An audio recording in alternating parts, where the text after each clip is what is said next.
Right, afternoon, everyone. Thank you for giving up an hour of your time. I appreciate there's lots of content out there, so thank you very much for joining us for our latest episode of At the Coalface webinars. Thank you for attending this one, which is on financial crime now versus what's next and what demands your attention. For those of you who don't know me, my name's Arun Chauhan. I'm the managing partner of this boutique law firm, Tenet Law. We advise on disputes, investigations and compliance arising out of fraud and financial crime. We're a mid-market law firm, typically dealing with investigations and disputes up to about £15 million in value for UK and overseas clients, conflict-free, try to work on the economics of cases of that value. We've won a few awards, things like Law Society Firm of the Year and recognised by LexisNexis. More about us on our website, tenetlaw.co.uk. Let's get on to the subject of today, At the Coalface. The At the Coalface webinars, this is the 16th one now, I think.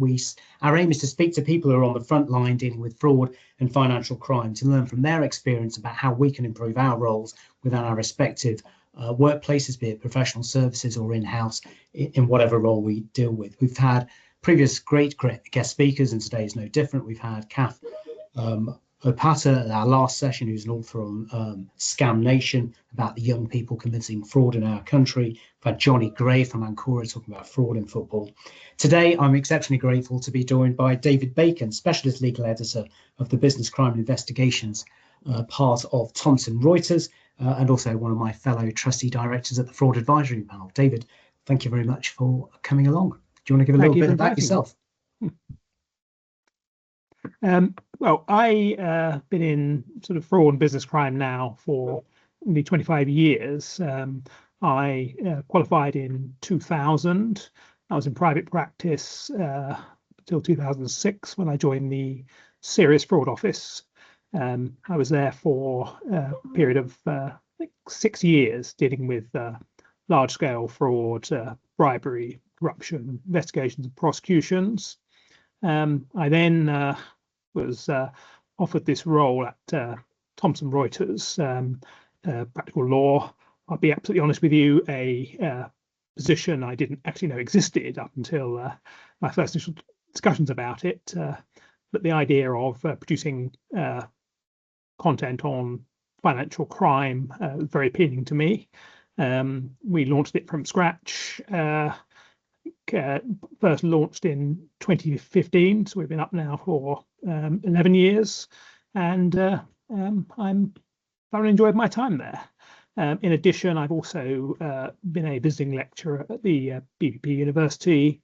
I've been a trustee director, I'm a trustee director of the Fraud Advisory Panel, and I'm vice president of the European Criminal Lawyers Association.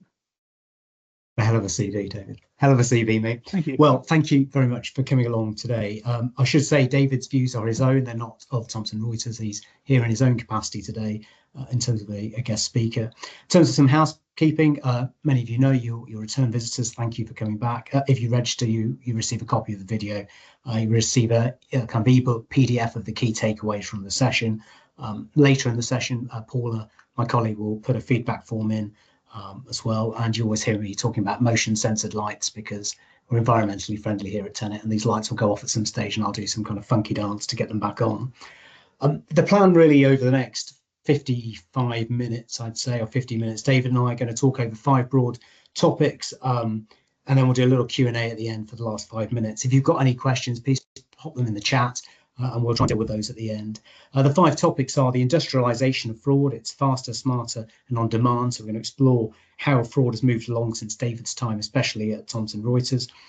Failure to prevent fraud, the offence, from legal obligation to operational reality. What is it that prosecutors are looking for if they are going to prosecute on that offence? Looking around the corner, a bit of horizon scanning, talking about data, signals, and intelligence. We're going to talk about blurring the boundaries of fraud, the need to really not look at subject matters of fraud and financial crime in silos, how sanctions of evasion, corruption, organised crime, and all types of areas blur into one when you're dealing with any particular case. And lastly, we're going to talk about personal accountability and culture, the human factor in horizon scanning. So the first topic, the industrialization of fraud, faster, smarter, and on demand. Now, sophisticated fraud isn't just scaling, it's exposing gaps in organizations, ways to detect and investigate and respond. And I certainly now find that whilst lots of organizations deal well with awareness and prevention, so mitigation, there still seems to be quite a lot of gaps around actively detecting fraud and trying to find steps to do that. Now, one of the challenges is the speed in which fraud and financial crime has developed over the last 10, 12 years, or maybe much longer, actually, I suppose, David. So through your lens of certainly your time at Thomson Reuters and your experience there, how would you describe this kind of growth of this field of fraud and financial crime? So people here can explain that in a nice way, I suppose, for their boards and for the senior leadership team outside of this area. Well, I've got several colleagues in different teams across Thomson Reuters dealing with all areas, commercial law, family law.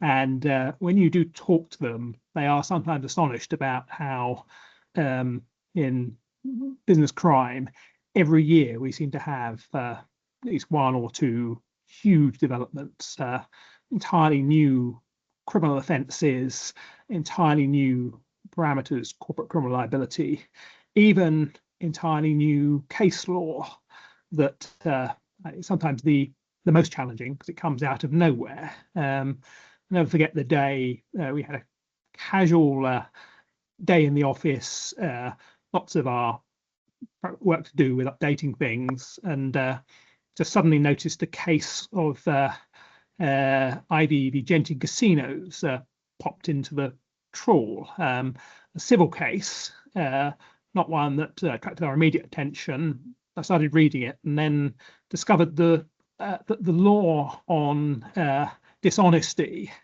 which has been around for 30 years. The case of RB Ghosh suddenly been reversed and made a purely one limb test, and that required obviously us to very quickly mobilize and amend. I think it was nearly 40 maintained resources, dishonesty being such an enormous topic. So I think criminal law generally is obviously one that is more highly charged than many other areas of law. It very much attracts the front pages, not just the legal pages, and an awful lot of the both the legal changes and the enforcement activity is very, very high profile. And so it's always for us a question of trying to keep on top of it and trying to manage drastic changes that happen quite really without a great deal of notice. And to give two more examples, we known that the failure to prevent fraud offence was coming for a while, but we had no actual notice of when the guidance for that, hugely important, would be published. And rather bizarrely, it suddenly dropped out of nowhere on the same day as the US presidential election. Again, I note we're having this webinar at the same time as we seem to be changing prime minister. Yeah. So got a tendency to clash with dramatic events. So it's an area where there is so much change that happens so quickly, and one we've got to be very nimble and fast to respond to. And it's maybe a question some people have asked over time, is it a case that we're just better at detecting and identifying and understanding the subject matter, but actually there's always been this level of fraud? Or is it genuinely that we are detecting more, or there is more? I think there's been an expansion of fraud for many societal reasons, in particular the advent of social media, the advent of an online world, vast areas of law that we really didn't have to get to grips with other than in the past 25 years, and entire new still fraud, but entire new variants of fraud grew up in that time. Fraud is very reactive. We I remember having a meeting with other colleagues, the fraud advisory panel, when COVID was emerging, when we all immediately thought this is going to be the target of so much fraud, and we made efforts to try and put out warnings and similar prior to that developing. Every time there is a change in society or policy or some kind of scandal, such as the selling of car leases, somebody will try and exploit that. And it is just a very, very pervasive issue. Yeah, and I think what I've always found interesting when you look back in the last, well, I suppose I've been doing it for maybe about 20 years. If you look back at it, as we've moved through a digital age, proximity of wrongdoer to victim, or those targeted, has completely changed. Now the proximity doesn't matter anymore, where there used to need to be a bit more face-to-face action activity. What I do find, though, is that we look about this issue of understanding how it's evolved, there is an increased awareness of the challenges, but that has left this gap on how proactive we are about detection. One area of proactiveness is, I suppose, and it's talked about increasingly more and more, as whistleblowing. And you and I were chatting previously about the Fisher reviews, and full disclosure, David has sent me a very helpful highlights page of the second iteration of the Fisher review, which has been a massive help to my work, but also in preparation for today. The Fisher review talks about financial rewards for whistleblowing, and there is some sense of force from that review that actually this might well be something to consider, and there should be a consultation about this: size of reward, transparency, criminal offences for falsifying a report. Could you just explain to people, because it's useful to have on their horizon, the Fisher reports, what they are, when they were published, but also maybe use your take on whistleblowing and incentivizing it with a reward, and will that help on detection? Of course, yes. The Fisher report came out in by Jonathan Fisher KC, came out in two parts. Last year, they published a lengthy report with recommendations on disclosure in the digital age. Many of us in law enforcement have found disclosure a somewhat laborious task, and one that could certainly benefit from digital intervention. The second part of the report was published last week, slightly later than expected, and that really dealt with fraud in the digital age, made 47 recommendations, some of which I think are extremely interesting and novel, some of which perhaps a little more bland.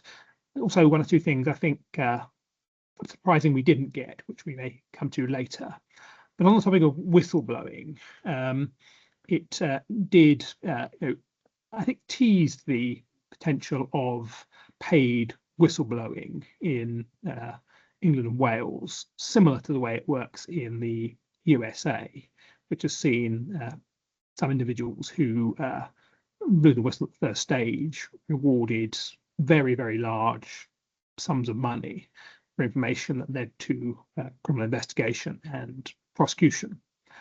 I think the report very wisely suggests it's a possibility and consultation is needed before we take it any further. I fully agree that's the way forward, rather than making recommendations about how it might work. And we'll see if the government pursue a consultation on how it may work. I think the challenges in the England and Wales are going to be twofold.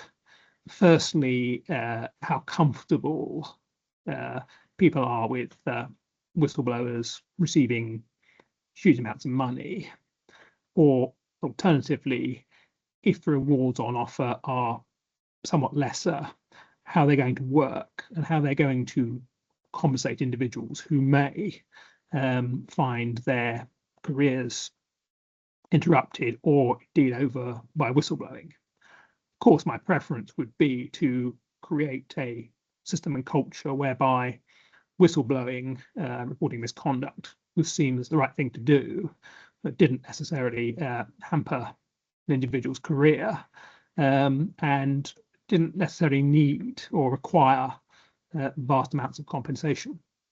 But I think we'll wait to see whether there is a consultation and what that consultation emerges with.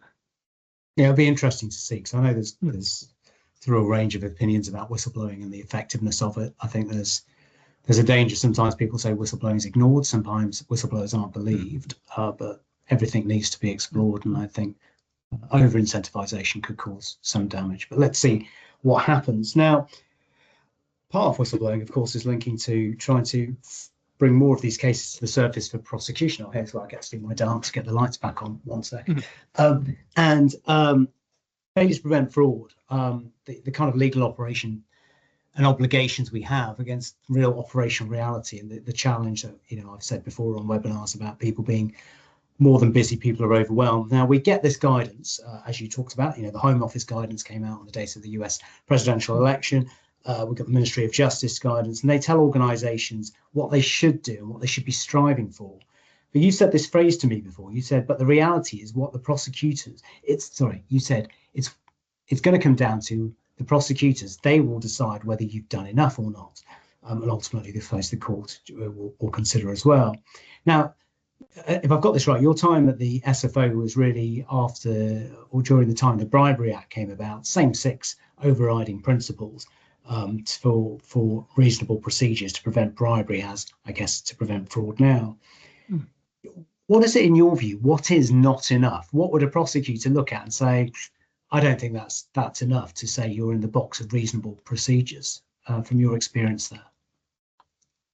We've had a lot of discussion on this topic, both with prosecutors and with defence lawyers. And one of the first thing to bear in mind is obviously any prosecution has to meet the code for Crown prosecutors. Is there sufficient evidence to secure a reasonable prospect of conviction? Is a case in the public interest? I think both those elements are important when looking at these cases. And of course, we're also got to bear in mind that in 14 years or so since the Bribery Act came into force, we haven't actually had a contested case on adequate procedures. We had the interesting case of Scanson Interiors, the CPS prosecution, where a company argued that the size and risk of their company meant they didn't quite have any procedures at all in place, and they were convicted after that. But we haven't yet had a challenge whereby the prosecutor, either the Swiss Fraud Office or the CPS, has said your procedures are not adequate, inadequate, call it what you will, and the company said, well, actually ours are perfectly adequate, and yes, a corruption did happen during this period, but there's nothing our procedures could have done to have stopped that happening. There may be a case, the SFO on their website have alerted a case whereby this discussion may be happening both before and during court proceedings. I think it's listed for trial in July 2027. So it's really a question to watch this space. My personal view, and the one I would have taken as a prosecutor, would be I don't think you can take the literal view that if a corrupt payment was made, your procedures are not adequate. That seems to be the view of some prosecutors, simply because you can't keep an eye on every single employee who may act corruptly at all times, and then have an eye on someone then to make sure they're not conspiring to corrupt, and so on and so forth. So I think the system does suggest there is a built-in whereby some corrupt payment will be made, but I would be most comfortable, I think, if I was on the defence side, if I could demonstrate that I had adhered to the 6 principles appropriately, and I'd also the bribe that happened, or any corruption that happened, didn't happen as a direct result of not having one of those principles in place. Indeed, if it does happen that the bribe is paid and then it's picked up quite soon afterwards by the monitoring program, stopped and reported to the Serious Fraud Office, then I would personally suggest you've got quite a good case for a case not going ahead, and that's where the public interest, I think, standard comes in. If you are the company has actually detected the wrongdoing, you've put a stop to it, and you've openly self-reported to the Serious Fraud Office, I would question the wisdom of taking any further action. So it sounds like that there needs to be, from the prosecution side, but also a recognition from the corporate side, that there's a bout of realism that comes with this. It's not so black and white in terms of demonstrate compliance with those 6 areas, because even if you do, you may not still capture everything. Now, we've mentioned those 6 principles. I think most people on the call will probably be au fait with them and know what they are, but they're the top level commitments: risk assessment, proportionate risk-based prevention, due diligence, communication to include training, and monitoring and review. When you've commentated on the cases that have come through for the Bribery Act, obviously we've got nothing yet around FTP. Where do you can you draw a line to say, I can see a consistency of where any of those 6 principles keep, I suppose, people fall down, or corporates fall down on those? Is there any one of the 6 or a couple of the 6 you think, yeah, that's the consistent failing area? Most cases that I've seen, there's a very limited number of cases that affected this area that have had DPAs, had some form of policy in place, obviously had some form of risk assessment, but the overall feeling, again, this is really what you get from looking at the agreement itself, and the relevant summaries are nobody was really that bothered. Much more important to win the contract, win the business, than deal with the various compliance issues. So I think, as far as we can see, and we haven't got privy to all the information led up to the DPAs, but as far as we can see, it's generally been quite a major failing rather than a you haven't got point 23.7 in place, but you've got every other point in place. Now, again, a prosecutor could potentially take a very, very hardline view on that. One of my concerns, more on the academic side rather than the practical side, is that these terms are quite vague. Adequate is, can be interpreted as if something goes wrong, then they're not adequate. Can be more loose than that. Reasonable for the fraud offence is a slightly lower standard, and it's again the classic legal word that we're all so familiar with. We all end up arguing about what is and is not reasonable, and there is some difference in that. But I do think the offence is somewhat struggled by the slightly vague nature of adequate and reasonable. I guess from my perspective, I think, that means corporates have to own their own definitions, really, about, what I certainly go in and talk to organisations about. They have to say what they say is fraud in their organisation, not just the legal definition, and make it quite clear with the relatable examples. I think the fall down area probably is monitoring and review. I think lots of organisations put in their policies and procedures, but they're not updated necessarily or reflective of that first line operational risk. I noticed in the Fisher review, again, there was reference to online platforms. And there's this recommendation number 2, I think, from your notes you've helpfully helped me with, to introduce a new corporate criminal offence for providers of regulated user-to-user services who fail to prevent fraud on their platforms, so the social media companies.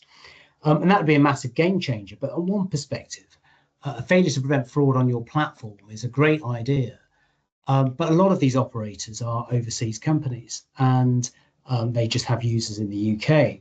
So how realistic do you think that recommendation is? And when we're talking about the kind of whole failure to prevent, I suppose, regime? Well, I think we obviously have to recognise that online social media companies are very powerful, many based overseas. There's very, very limited capacity to censor the internet.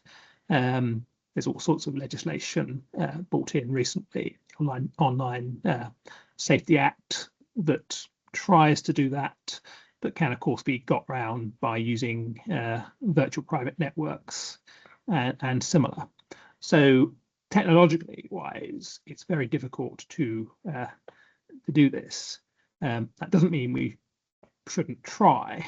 And here the criminals in me will always come out and say, you're never going to stop all harms. You put in place laws to try and change behaviour and stop the bulk of criminality rather than trying to stop everything. That said, I think there was a couple of big fines forward by Ofcom towards online service providers. I think it's the American company 4chan. Double check I'm correct on that.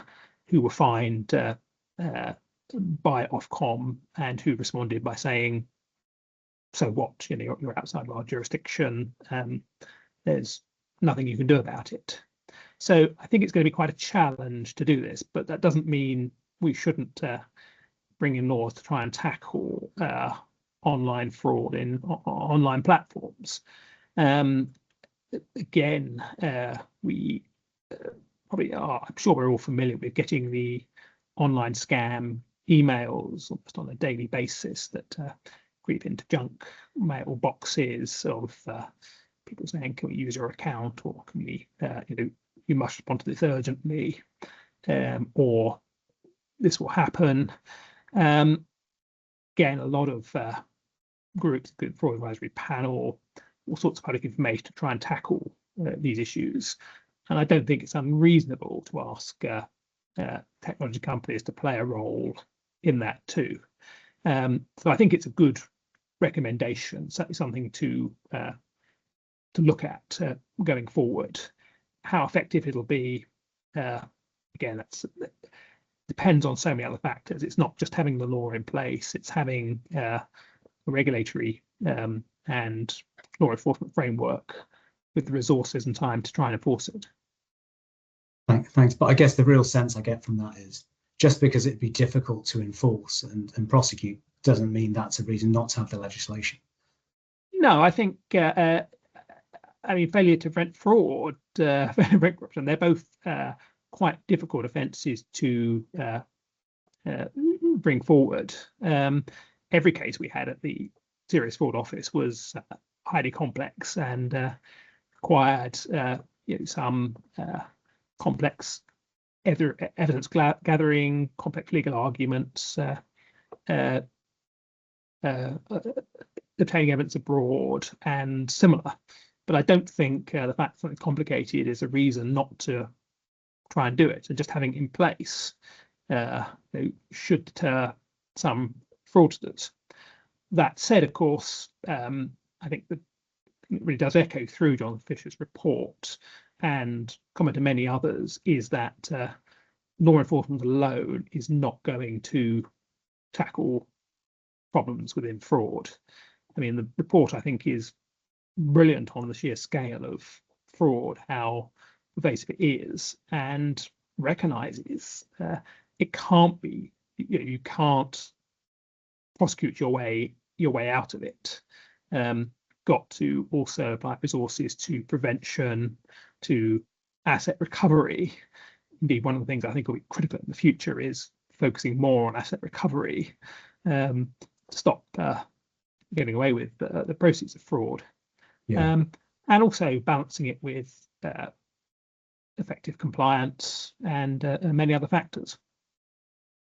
and looking at that effective compliance going into the future, this kind of third section we're on now, really looking around the corner, data, signals, and intelligence. Horizon scanning, I think, it's really, it can run away with itself. You've got to, I suppose, keep aware of every fraud and financial crime risk, but relevant to your organization, your sector. And that means using intelligence more effectively. Now, my life is easy. I have you, David, some issues through Thomson Reuters and his team. There's a update I get every Saturday morning of all the financial crime and fraud general updates. So I have a nice, easy skim read every Monday or weekend if I fancy it.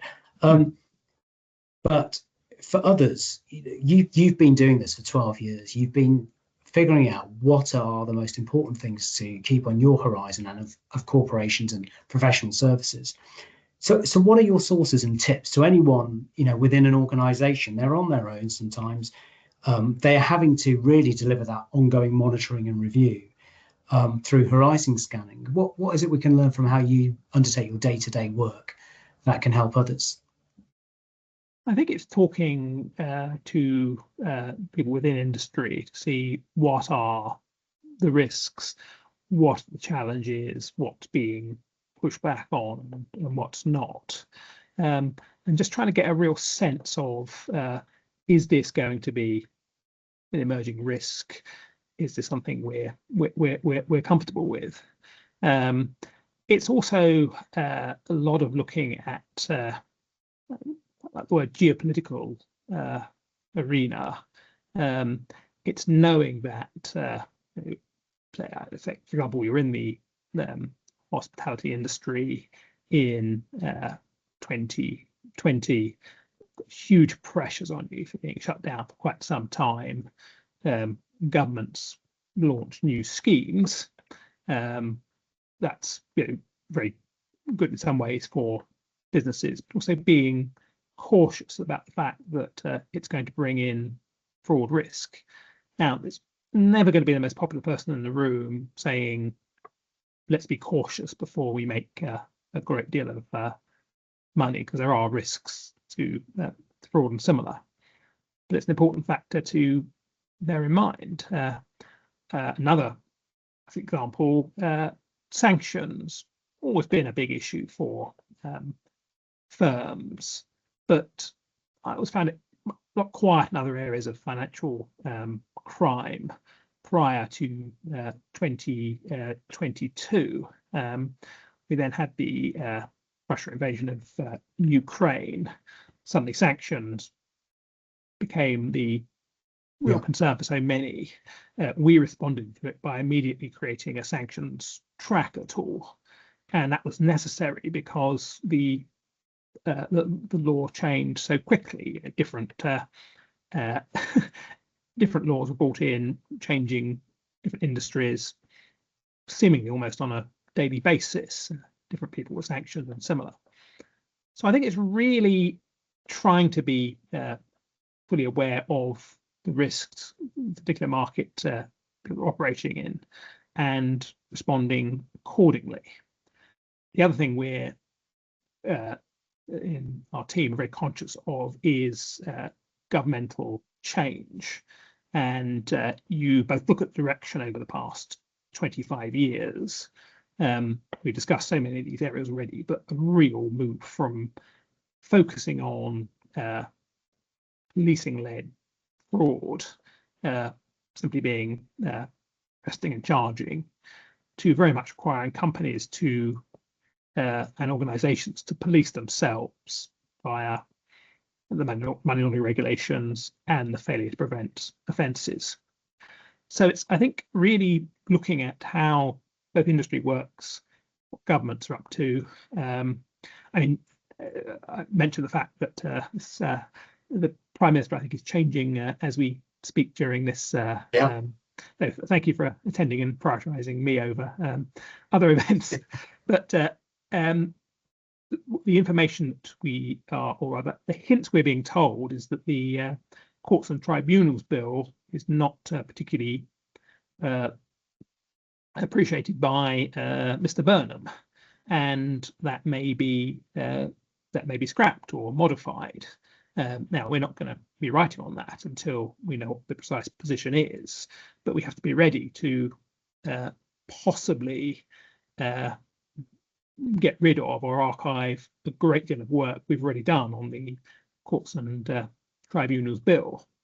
So again, it's that kind of keeping aware of changes and having the flexibility and speed to move quickly. And that bill, sorry, that goes to the jury trials point. Yes.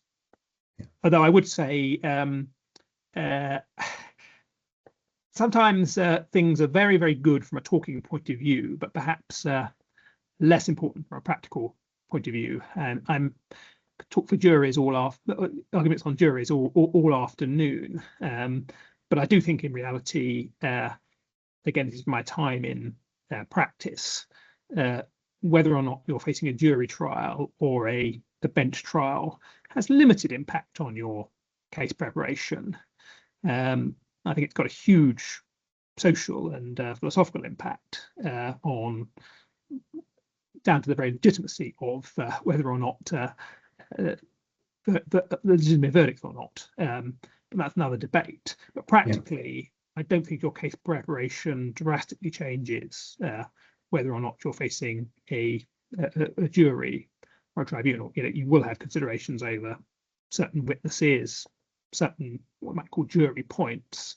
But I think even if the reforms were to come through and there were to be far fewer jury trials and serious frauds, I'm not sure case preparation would be that greatly affected. Yeah, okay.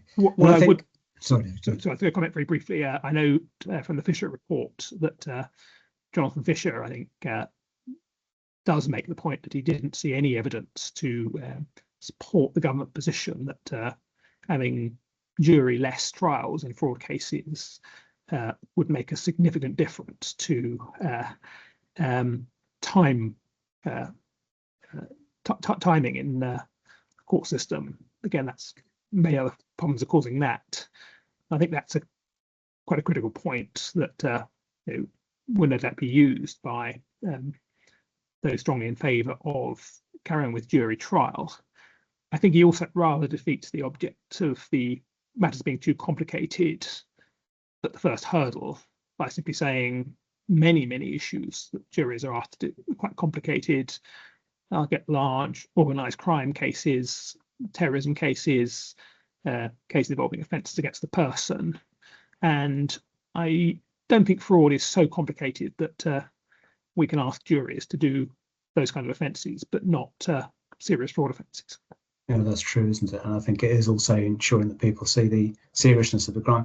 So geopolitical risk, legislative changes, I always think about changes that cause an impact on supply and demand in your operations. So if you're a payment services provider, we saw everything around authorised push payment regulatory changes. If you're in the housing sector, the changes on AWAB's law coming in and greater demands on speed of contractors means there's going to be more risk in your supply chain in terms of contractors, exaggeration, insurance claims. It's working out what impacts your operational activity as well and knowing the fraud risks in those areas. And that kind of chimes into governance, I suppose, a little way, because I think a lot of corporations and not-for-profit as well as private companies will have, or public listed companies will say they've got this low risk appetite to fraud and financial crime, but that risk appetite maybe doesn't match their budgeting approach for compliance investigations, maybe disputes arising out of fraud and financial crime. And I know I get a repeated kind of conversation, which is how can we persuade our board, our senior people to buy into the importance of this area? Now, it's been an important area for you for your career, me for my career. Is there any kind of one or two points you'd say, well, if you're trying to persuade a board, this is why it's important, why fraud and financial crime is important? I would first draw attention to some of the fines that have been issued, and secondly, the reputational damage and the amount of ancillary cost that will come from getting into trouble.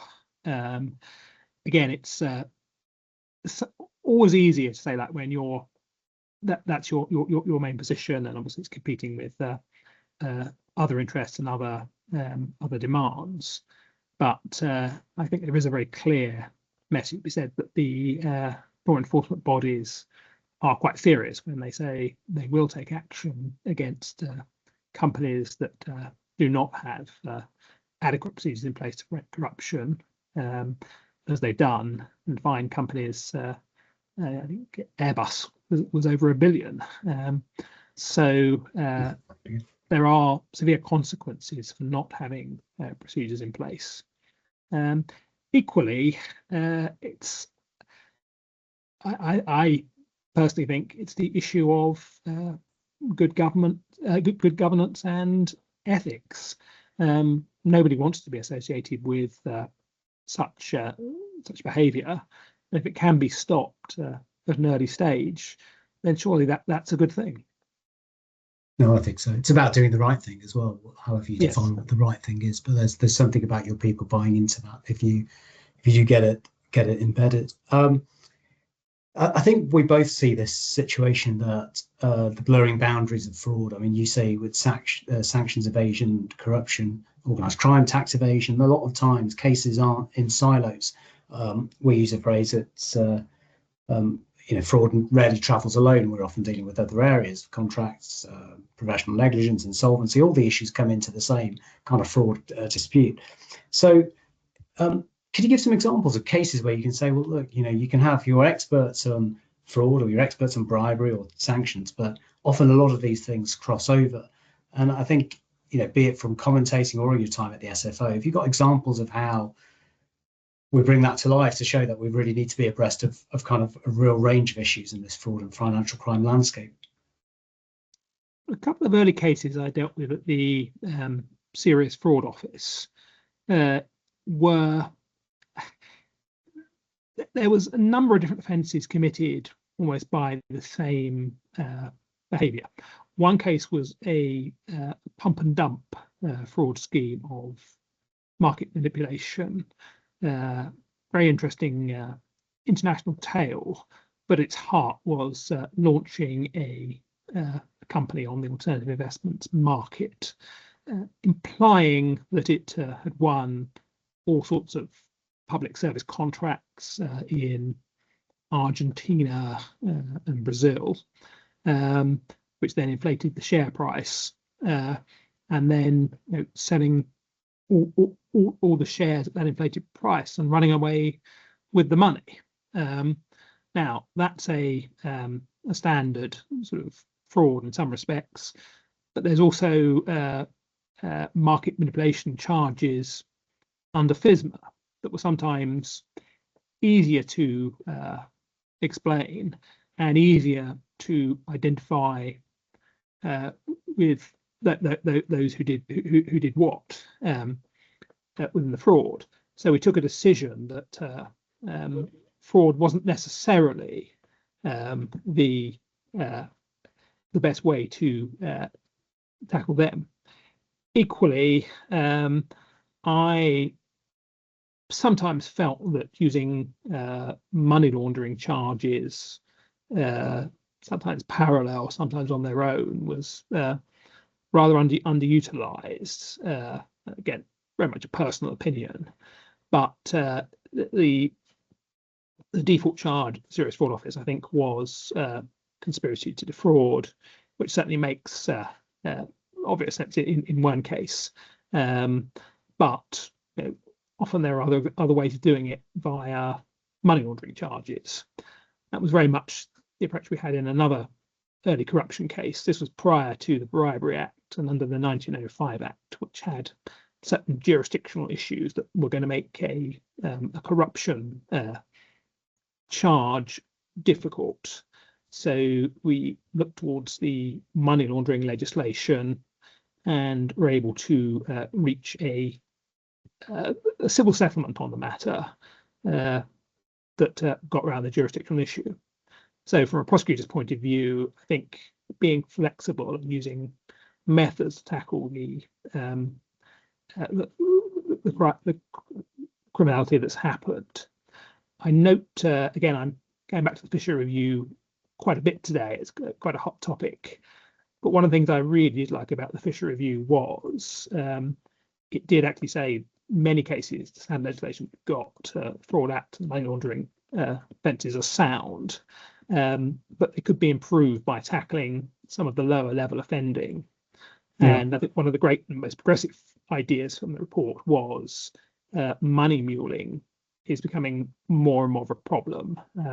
People laundering small amounts of money, often students in their bank accounts. And the poker legislation, section 327, 328, 329, is quite complex, high-end legislation. And Mr. Fisher suggests a graduated scheme, both based on early intervention warnings about money muling, then leading to prosecution later on summary offences, which I think makes a lot of sense. Trying to charge low-level money mulings under section 327 may well be overkill. So I think prosecutors do need to approach cases quite flexibly, look at what's happened, look at what people have actually done, and be driven by the events of the case rather than preferred charges. It's interesting. I think that keeping abreast, like you said, looking at things through the lens of money laundering, maybe, which isn't looked at often enough. I know with a couple of cases where we've had internal fraud issues, and we've asked the organisation, have you considered any risk of money laundering, and have you done an information only suspicious activity report? And it's not even on their radar. They're not thinking about it, where they identify fraud or one of the other financial crime threads. And I think maybe that's something else people don't think about from a corporate criminality defence perspective. If they look at maybe the predicate offence they're concerned about, but they're not thinking, well, actually, are these secondary offences we're going to get caught on?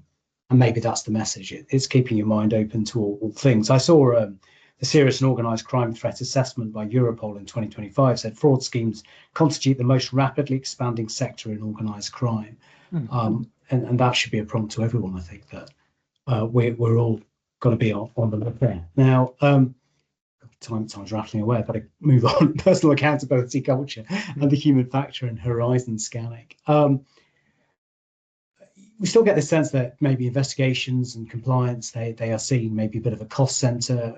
I think risks are evolving, resources are generally maybe not increasing commensurate to those risks. But in the overview of this session, when we mark it online, we talked about effective horizon scanning includes proportionality, leadership, accountability, organizational culture, and how firms can demonstrate that they are responding appropriately to the risks that they face. And I think it is that demonstration, that ability to demonstrate you're responding appropriately. From all you do, what do you think is the best way to demonstrate you're responding appropriately to? And we may be crossing over some of the points made already, but it's worth reinforcing them. What is the best evidence to say, we're on top of this, we've been doing what we're meant to do?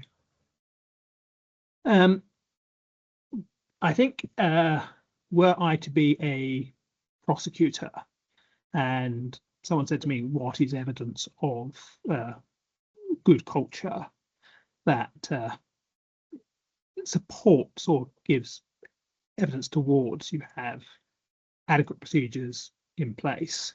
I think it's very much a culture where the risks of fraud or corruption have at least been considered somewhere down the chain, alongside the need, obviously, to be successful and to make profits. Now, the first question would be, is there a proper culture of training?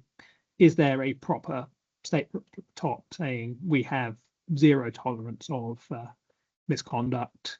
And this is, and does the training, is it generic training, or is it actually focused on, this might come into the industry.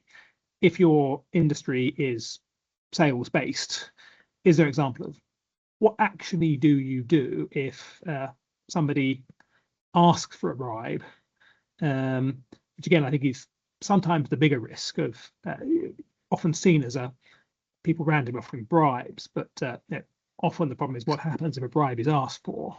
What do you do? Who can you speak to? If you speak to somebody, are they going to respond sympathetically, or are they going to respond, I don't care, just deal with it? And this, of course, is where the whistleblowers will come in, because companies will often have very, very grandiose, we have zero tolerance for fraud. They'll go through the tick box exercise of checking off the 6 principles.